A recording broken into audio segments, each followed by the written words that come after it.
Arya adalah termasuk salah seorang diplomat, menurut informasi yang kami dapat, yang acap kali diminta untuk melindungi warga negara. Ya. Dan dia pernah terlibat dalam kejahatan yang menyangkut TPPO, tindak pidana penghilangan orang. Si kasus TPPO Kamboja, kata ex-pimpinan KPK, dia dibunuh. Jadi saksi kasus TPPO International, mungkin ia tahu lebih dari yang boleh dibicarakan. Kedua, ia tengah menyiapkan laporan penting. Wajar saja jika banyak pihak yang menduga kematian diplomat muda Arya Daru sangat berhubungan dengan apa yang dikerjakannya, yaitu melindungi warga negara Indonesia yang menjadi korban tindak pidana perdagangan manusia. Dan habis itu terlihat di CCTV dia itu ngebuang sampah. Sumpah sih kayaknya janggal banget ya. Orang yang mau mengakhiri hidupnya sendiri tapi masih mikirin makan, terus masih buang sampah gitu. Gue sama teman-teman online di Party Chat Pop Appas ngebahas hal ini tuh berharap kasus ini segera selesai guys. Dan pelakunya itu akan terungkap. Almarhum ini kan diperiksa dalam satu kasus jadi saksi PPU. Jadi saksi TPPU betul nggak Pak? Sidang PPU. Iya pernah, ya. Pernah tapi ya. itu jangan dikait-kaitkan, gitu ya. Kita lihat nunggu hasil penyelidikan polisi. Kita jangan berspekulasi. Jadi pertanyaan di publik nih ya Mbak, terkait dengan rekaman CCTV saat beliau ini ditemukan meninggal dunia. Kan dilihat kalau misalnya yang melihat pertama kali itu adalah penjaga kos. Yang mana pada akhirnya membuka kamar itu dengan mencongkel jendela. Yang ini juga jadi pertanyaan nih Mbak. Padahal kan seharusnya memang penjaga kos seharusnya punya master key-nya. Atau setidaknya mereka punya akses juga untuk kondisi-kondisi darurat seperti itu. Nah, kan dengan mencongkel jendela itu juga bisa dilihat sebagai sesuatu hal yang patut dicurigai. Bagaimana pelaku bisa masuk ke kamar korban? Ini pertanyaan yang sering muncul terkait dengan kasus kematian seorang diplomat Indonesia di kamar kosnya. Nah, yang paling layak untuk dipertanyakan atau untuk ditanyakan keterangannya adalah pihak yang memiliki akses. Wajar saja jika banyak pihak yang menduga kematian diplomat muda Arya Daru sangat berhubungan dengan apa yang dikerjakannya, yaitu melindungi warga negara Indonesia yang menjadi korban tindak pidana perdagangan manusia. Saya mendukung pihak kepolisian, semoga bisa dan segera mengusut tuntas dan mengungkap penyebab kematian Arya Daru dan membongkar sindikat-sindikat mafia perdagangan orang, walaupun tidak terkait dengan Arya Daru, kematian Arya Daru, meskipun terkait bahwa sindikat-sindikat tindak pidana perdagangan orang ini harus dibongkar habis dan diberikan sanksi dan dihukum. Mulai dari agen-agen yang mendapatkan keuntungan, memberangkatkan orang-orang warga negara Indonesia ke Kamboja, mulai dari pihak-pihak yang saat ini ada di Kamboja dan mendapatkan keuntungan dengan adanya perdagangan manusia ini. Pemerintah Republik Indonesia harus proaktif. Dalam hal ini Kementerian Luar Negeri dan pihak kedutaan dan diplomat-diplomatnya. Saya mendukung pihak kepolisian Republik Indonesia untuk mengusut tuntas dugaan terbunuhnya salah seorang diplomat muda Indonesia, Arya Daru, yang kabarnya beliau sempat menangani dan sebagai saksi kunci kasus tindak pidana perdagangan orang di Kamboja. Sebelumnya saya juga sudah menyampaikan bahwa saya melihat sendiri bagaimana warga negara Indonesia yang menjadi korban perdagangan manusia di Kamboja.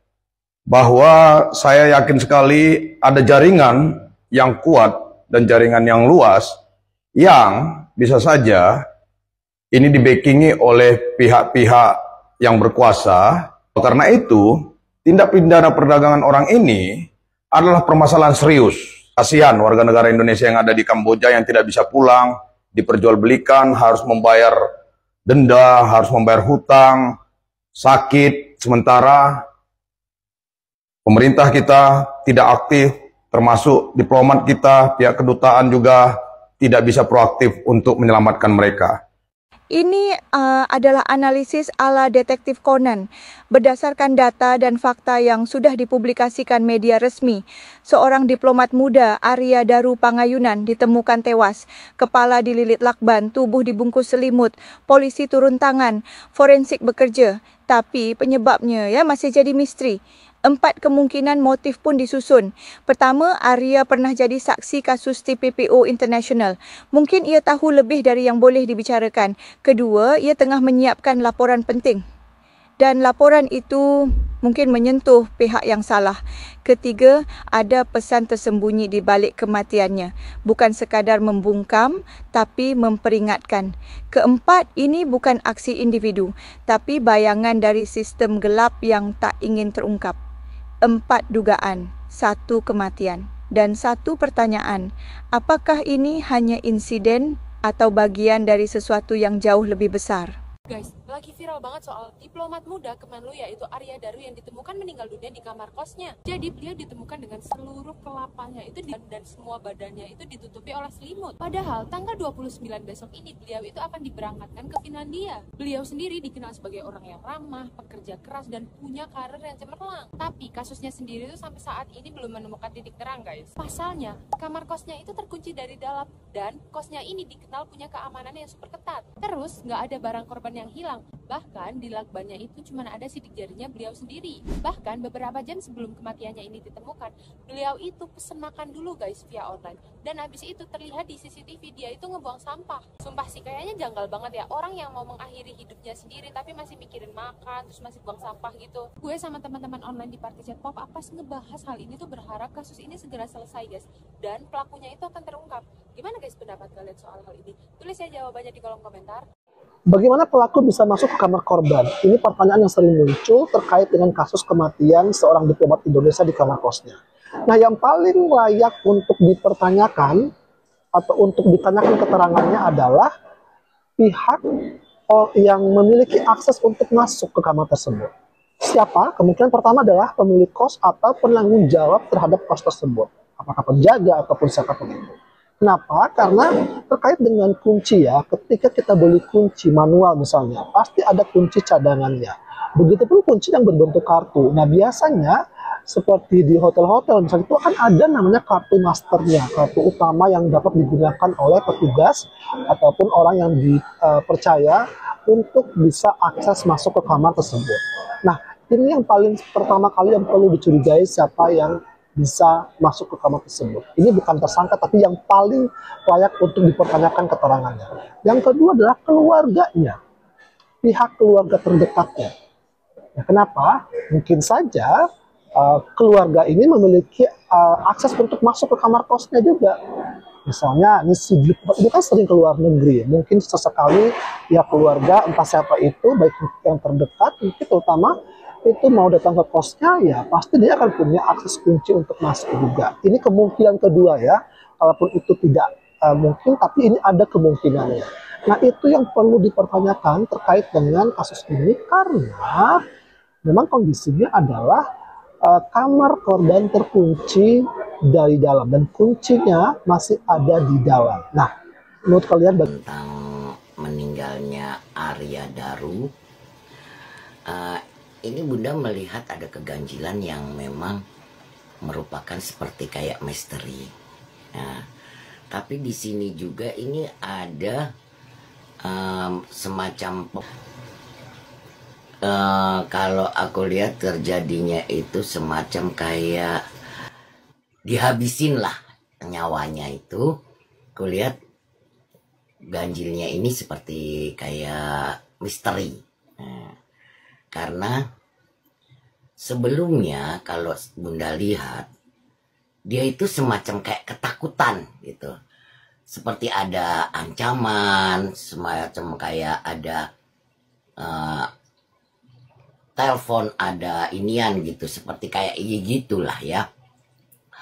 Sebab dia itu kalau kulihat dia memegang suatu ada rahasia dokumen penting. Nah, kalau ini terungkap itu bisa mengakibatkan banyak istilahnya bahaya lah. Nah, untuk orang yang bersangkutan seperti orang-orang ada pembesar lah ya gitu loh. Nah, di situ itu dia semacam kayak shock, kayak down.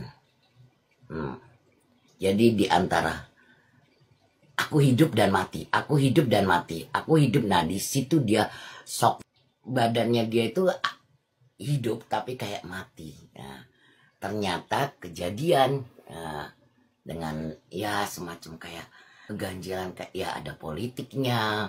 Nah di situ kalau kita lihat itu benar-benar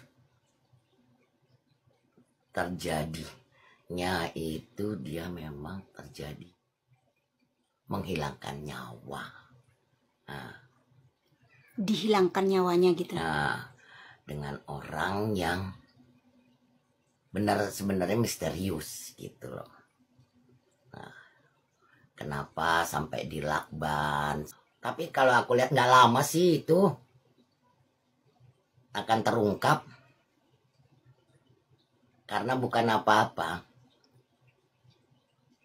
Walaupun dibilang itu misteri, tapi misterinya ini akhirnya terungkap dengan adanya penemuan dokumen.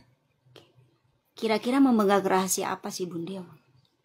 Waduh, kalau dibilang rahasia itu rahasia penting. Saya tidak berani mengucapkannya. Karena itu juga ada sangkut pautnya. Dibilang politik iya. Nah, karena ini ada menyangkut dua sisi. Jadi pertanyaan di publik nih ya Mbak, terkait dengan rekaman CCTV saat beliau ini ditemukan meninggal dunia. Kan dilihat kalau misalnya yang melihat pertama kali itu adalah penjaga kos. Yang mana pada akhirnya membuka kamar itu dengan mencongkel jendela. Yang ini juga jadi pertanyaan nih Mbak, padahal kan seharusnya memang penjaga kos seharusnya punya master key-nya, atau setidaknya mereka punya akses juga untuk kondisi-kondisi darurat seperti itu. Nah, kan dengan mencongkel jendela itu juga bisa dilihat sebagai sesuatu hal yang patut dicurigai, atau seperti apa Mbak? Awalnya menjadi kecurigaan, tetapi ketika ada penjelasan bahwa selain menggunakan kunci otomatis, ternyata di dalam juga ada slotnya gitu. Ini kan menjadi keterangan yang masuk akal, karena ternyata setelah menggunakan kunci otomatis dia ada pengunci ganda di balik itu semua. Makanya ketika dicongkel, lalu si pencongkel itu memasukkan tangannya untuk buka ya Mbak. Oke. Iya, membuka itu. Jadi itu sangat-sangat bisa diterima. Justru karena kondisi-kondisi ini yang melibatkan tangan atau fisik seseorang, artinya sidik jari harus ditemukan di berbagai macam tempat. Berarti kan slot ada yang nyelotin gitu kan? Ya enggak? Kalau slotnya itu tertutup, berarti siapa yang bisa menutupkan gitu? Berarti kan memang ada orang di dalam situ. Kalau ada orang di dalam situ, berarti bagaimana cara dia keluar gitu? Bagaimana cara dia masuk aja sampai sekarang masih bisa jadi misteri gitu. Kalau dari dia masuk, mungkin ketika dia membuang sampah ada pihak yang masuk, atau memang sudah ada orang di dalam ruangan itu, di mana orang itu dikenal oleh korban, bisa jadi teman atau kolega atau siapalah yang dia tuh kenal sama korban, sehingga dia memang sudah berada di dalam situ. Tapi yang jelas, kalau memang ini ada pelaku lain, berarti dia sudah melakukan mempelajari rutin activity si korban ini, kesehariannya ngapain aja, di mana gitu ya, bahkan dia memperhatikan atau mempelajari sumber daya yang dimiliki oleh korban. Nah, ketika dia sudah mempelajari sumber daya yang dimiliki oleh korban, dia juga mengukur sumber daya yang harus dia lakukan, apa yang harus dia lakukan gitu. Justru Mbak, yang paling sampai sekarang menjadi pertanyaan besar adalah apa keuntungan dari dia melakukan hal ini? Siapa yang diuntungkan gitu. Misteri kematian diplomat Kambo Arya Daru bakal segera terungkap dalam waktu 6 hari. Polisi bilang begini, pihak kepolisian masih belum mengungkapkan penyebab kematian diplomat Kementerian Luar Negeri Arya Daru Pangayudan yang ditemukan tak bernyawa di kamar kosnya di kawasan Gondang Dia, Jakarta Pusat. Arya Daru ditemukan dalam kamar kosnya dalam kondisi menggenaskan dengan kepala tali lakban warna kuning pada 8 Juli 2025 lalu. Kematian sang diplomat muda ini menyisakan banyak pertanyaan karena kondisinya yang tak wajar dengan kepala serta wajah yang lakban. Banyak spekulasi muncul bahwa Arya Daru dibun-bun, namun polisi mengungkap tidak menemukan tanda kekerasan di bagian tubuhnya. Sehingga muncul spekulasi lain bahwa pria 39 tahun ini bundir dengan melilitkan di wajahnya sehingga tak bisa bernafas. Saat ini pihak kepolisian masih mendalami kasus tersebut dan menunggu hasil uji forensik. Ya, masih 6 hari lagi karena memang pemeriksaan laboratorium forensik itu membutuhkan waktu minimal 2 minggu. Kata Kasubdit Penmas Polda Metro Jaya, AKBP Ronald Simanjuntak dikutip Minggu 20 Juli 2025. Selain menunggu hasil uji forensik, polisi juga telah memeriksa 5 orang saksi terkait kematian diplomat muda ini. 5 orang tersebut adalah 2 orang rekan kerja di Kemlu yakni Vidi dan DMS. Selanjutnya adalah penjaga kos berinisial S, tetangga kos berinisial FM, dan MAP yang merupakan istri korban. Pihak kepolisian pun juga sudah melakukan olah tempat kejadian perkara atau TKP sebanyak 3 kali di kos korban.